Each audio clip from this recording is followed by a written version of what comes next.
Hello friends, તો સ્વાગત છે તમારું મારા ફેમિલી કિચનમાં. અને આજે હું તમારી સાથે શેર કરીશ સ્વીટ ઘૂઘરાની રેસીપી. તો સ્વીટ ઘૂઘરા બનાવવા માટે મેં અહીંયા બધી જ સામગ્રીને તૈયાર કરી લીધેલી છે. તો આપણે શરૂઆત કરી દઈએ એકદમ ટ્રેડિશનલ સ્ટાઇલથી ઘૂઘરા બનાવવાની. તો ઘૂઘરા બનાવવા માટે સૌથી પહેલાં એક પેનમાં મેં અહીંયા 1 ચમચી જેટલું ઘી લઈ લીધું છે. ઘી ગરમ થાય ત્યારબાદ તેમાં કતરણ કરેલા બદામ અને કાજુ અને કિસમિસ લઈ લેશું. આ ડ્રાયફ્રૂટને આપણે ગેસની મીડિયમ ફ્લેમ ઉપર તેને બરાબર શેકી લેશું. ડ્રાયફ્રૂટ શેકાઈ ગયા બાદ તેને આપણે એક વાટકીમાં કાઢી લેશું. ત્યારબાદ આ જ પેનમાં આપણે નારિયેળનું ખમણને પણ શેકી લેશું. તો અહીંયા મેં અડધી વાટકી જેટલું નારિયેળનું ખમણ લઈ લીધું છે. તેને પણ આપણે ગેસની મીડિયમ ફ્લેમ ઉપર બરાબર શેકી લેશું. તેને પણ આપણે શેકાઈ ગયા બાદ એક વાટકીમાં કાઢી લેશું.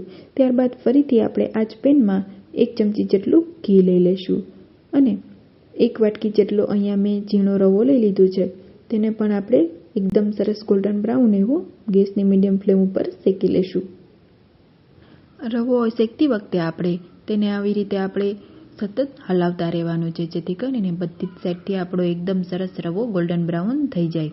તો અહીંયા તમે જોઈ શકો છો એકદમ સરસ રવો શેકાઈને ગોલ્ડન બ્રાઉન થઈ ગયો છે. તો હવે આપણે આ રવાને એક પ્લેટમાં કાઢીને તેને આપણે ઠંડો કરી લેશું. રવો ઠંડો થાય ત્યાં સુધીમાં આપણે ઘૂઘરા માટેનો લોટ બાંધી લેશું. તો લોટ બાંધવા માટે અહીંયા મેં એક બાઉલમાં અડધા વાટકા જેટલો મેંદાનો લોટ લઈ લીધો છે. ત્યારબાદ આપણે તેમાં ગરમ ઘી એડ કરીશું. તો અહીંયા 1 થી 2 ચમચી જેટલું ગરમ ઘી લઈ લીધું છે. ઘી એડ કર્યા બાદ આપણે તેને બરાબર હાથેથી મસળીને એકદમ સરસ મિક્સ કરી લેશું.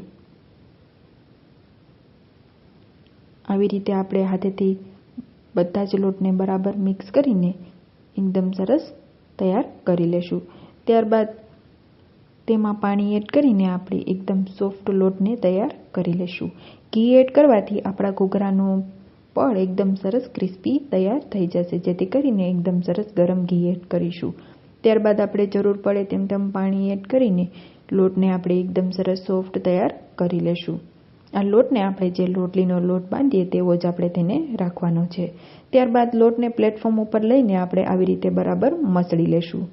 એકદમ સરસ મસળીને બરાબર સોફ્ટ કરી લેશું. ત્યારબાદ આપણે હવે તેને મેંદાનો કોરો લોટ છાંટીને તેને બરાબર મોટી પૂરી જેવું તેને વણી લેશું.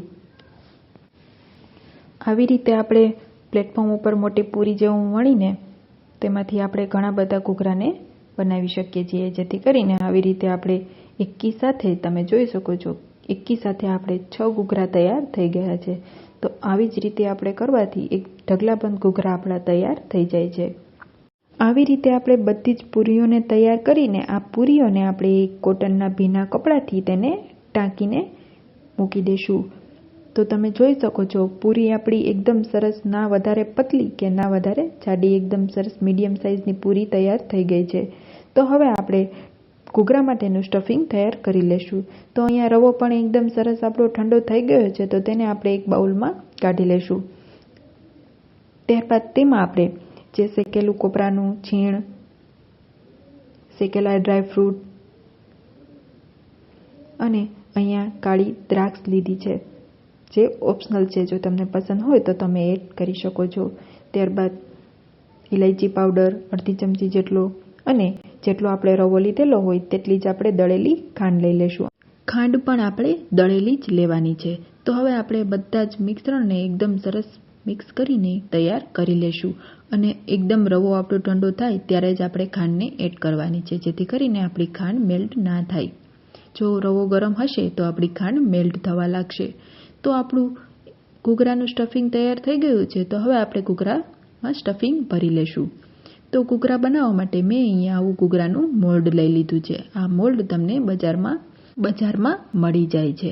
તો હવે આપણી પૂરી જે તૈયાર કરેલી હતી તે આપણે સૌથી પહેલાં મૂકી દઈશું. આવી રીતે પૂરી મૂક્યા બાદ હવે આપણે તેમાં સ્ટફિંગ ભરીશું. તો અહીંયા ચમચીની મદદથી 1 થી 1.25 ચમચી જેટલું મેં અહીંયા સ્ટફિંગ ભરેલું છે. સ્ટફિંગ ભર્યા બાદ આપણે ફરતી કિનારીએ પાણી લગાવી લેશું, જેથી કરીને આપણો ઘૂઘરો એકદમ સરસ પેક થઈ જાય અને આપણે તળતી વખતે ઘૂઘરો ખુલવાની બીક ના રહે. ત્યારબાદ આવી રીતે આપણે પેક કરીને બંને હાથેથી આવી રીતે દબાવીને જે આપણે વધેલો જે લોટ હતો તેને આપણે આવી રીતે બહાર કરી દઈશું. ત્યારબાદ ફરીથી તેને આપણે દબાવીને હવે આપણે આવી રીતે હળવા હાથેથી ઘૂઘરાના મશીનને ખોલીને આવી રીતે ઘૂઘરો હળવા હાથેથી બહાર કાઢી લેશું. તો આવી જ રીતે આપણે બધા જ ઘૂઘરાને તૈયાર કરી લેશું. તમે જોઈ શકો છો કેટલો આસાનીથી આપણા ઘૂઘરા તૈયાર થઈ ગયા છે. તો હવે આપણે આ ઘૂઘરા તળવા માટે તેલ ગરમ થવા મૂકી દઈશું. તેલ ગરમ થઈ ગયા બાદ ઘૂઘરાને આવી રીતે આપણે મીડિયમ ગેસ ઉપર જ તળવાના છે. તો આવી રીતે આપણે હળવા હાથેથી તેલમાં ઘૂઘરા મૂકતા જઈને બધા જ ઘૂઘરાને તળી લેશું. વચ્ચે વચ્ચે આપણે ઘૂઘરાને હલાવતા જઈને બધી જ સાઈડથી તેને આપણે ગોલ્ડન બ્રાઉન કરી લેશું. અને ગેસની આપણે મીડિયમ જ ફ્લેમ રાખવાની છે, જેથી કરીને આપણા ઘૂઘરા અંદર સુધી એકદમ સરસ ક્રિસ્પી તૈયાર થઈ જાય.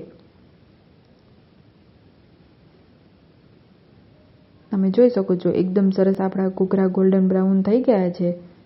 એકદમ તમે જોઈ જ શકો છો કેટલો સરસ આપણો ઘૂઘરાનો કલર આવી ગયો છે.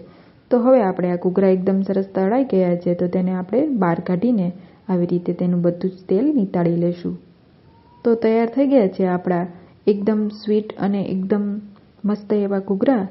તો આ ઘૂઘરાને તમે પણ એકવાર ઘરે જરૂરથી ટ્રાય કરજો અને કેવા લાગ્યા તે જરૂરથી જણાવજો. અને મારા ચેનલને લાઇક, શેર અને સબસ્ક્રાઈબ કરવાનું ભૂલતા નહીં. થેન્ક યુ મિત્રો.